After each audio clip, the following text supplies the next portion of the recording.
Bienvenue à toutes et à tous sur le plateau des ondes clandestines. Encore et toujours affaire Trump, à nouveau au micro en fait. Jean-François Carracci, ex-agent de renseignement italien sous Andreotti, nous dépeint les rouages d'une politique américaine qui sent le soufre et qui attaque. Là, nous allons le voir avec cet épisode en fait consacré à la BBC, la suite, suite et fin, j'espère, puisque cette saga en fait n'en finit pas.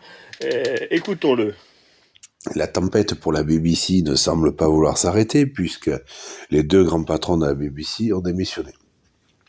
Voilà la méthode new-yorkaise du président américain de je te coupe les couilles avant que tu me les coupes. Bon, c'est la méthode que son avocat de l'époque, avocat de la mafia et homosexuel notoire, lui a appris. C'est pas parce qu'il était homosexuel, son mentor. Moi, j'ai aucun souci avec ce genre de questions-là. Simplement, il se pourrait qu'en effet, Trump, finalement, ne soit pas le mâle dominant, le mâle alpha qu'il essaie de faire croire depuis tant de temps en épousant des putes de l'Est à gros nichons et à bouche gonflée. Après, c'est comme ça. On va dire que c'est l'histoire privée de cet homme. Non, parce que s'il a épousé en divers mariages des espionnes de l'Est, parce que ça ne peut pas être autre chose, vu le profil de Melania, Ivanka, etc. On a tout à fait affaire à des femmes brillantes, au demeurant, mais des femmes qui formées par les services secrets de leur pays, pas toutes le KGB, puisque à l'époque certaines étaient tchèques ou autres. Donc on a tout à fait affaire à ce schéma-là d'un homme à la personnalité et à la comment dirais-je, oui, à l'identité troublée, et la façon dont il joue au cow-boy, dont il veut détruire les autres, peut montrer qu'il y a une surcompensation. Je suis pas psy, mais là on le voit. L'histoire Epstein est une histoire folle, au final. L'histoire Puff Daddy circulée, il n'y a rien à voir, parce que là aussi, il y avait des histoires qui n'allaient pas.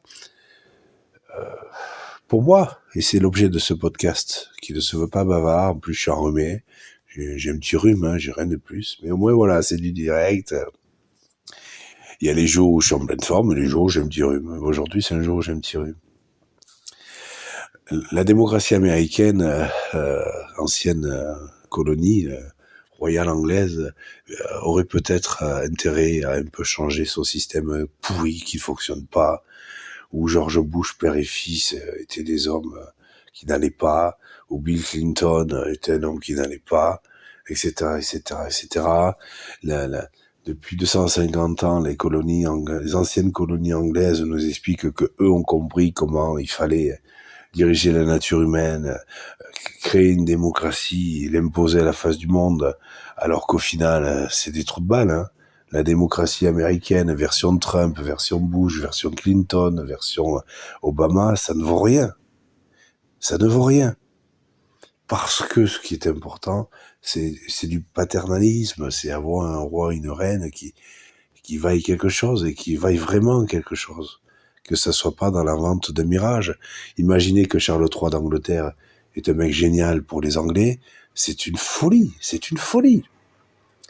La reine Victoria, la grande impératrice Catherine sont des noms dont on se souvient, alors que c'était pas forcément des femmes géniales, mais elles ont laissé comme trace dans l'histoire de leurs pays respectifs, d'avoir été des femmes sur qui on pouvait compter, et des impératrices au service de leur peuple, parce que un roi et une reine touchent de l'argent pour régner, bien sûr, et en contrepartie, il y a un dû. Le contrat social à la Rousseau, ou je sais pas quoi, il a rien inventé, Rousseau, hein. Moi, j'ai toujours été horrifié par les confessions de Rousseau, d'avoir fait un dieu de la littérature minable qui nous explique quand la queue lui gratte, quoi.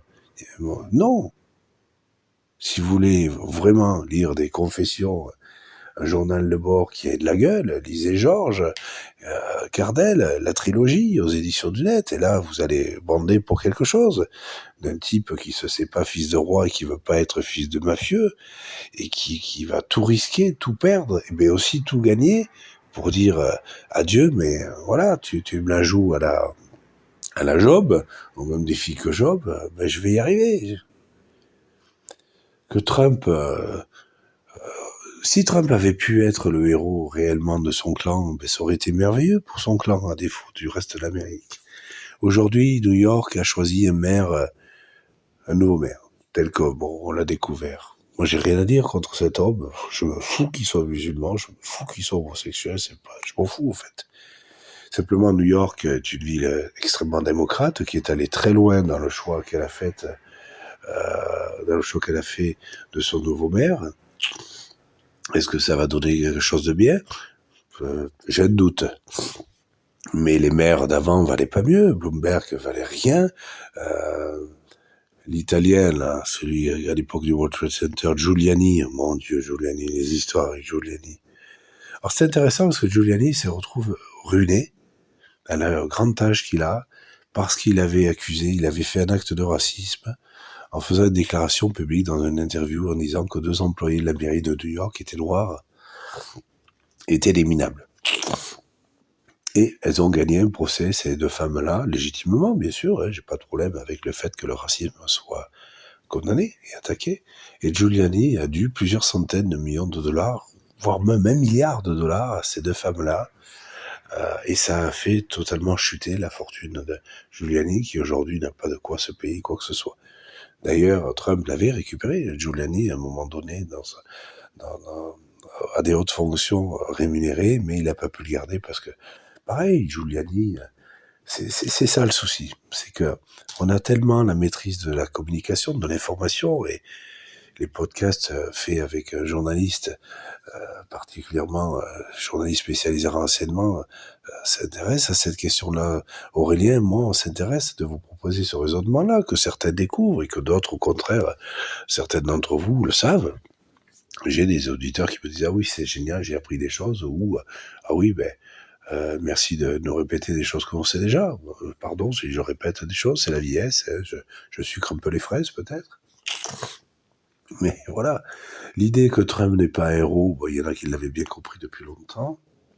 L'idée que Trump puisse avoir choisi comme mentor à l'époque, finalement, cet avocat mort du sida, avocat de la mafia, et qu'il y aurait des clichés photographiques de Trump en train de tailler une pipe à Epstein ou à je sais pas qui d'autre. En soi, avec le modernisme que nous propose le fait que Trump puisse être finalement bi pourrait le permettre de comprendre l'homme et finalement pourrait permettre de le faire passer pour progressiste. Sauf que la mafia Trump, parce que la Trump organisation, c'est une mafia par entière.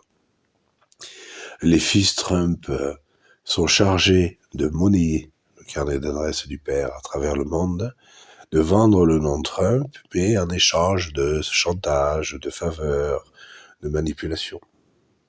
La famille finira en entier en prison. C'est comme ça. Parce que on peut faire des affaires honnêtement, ça existe. Il y a des hommes, des femmes qui savent faire fortune honnêtement.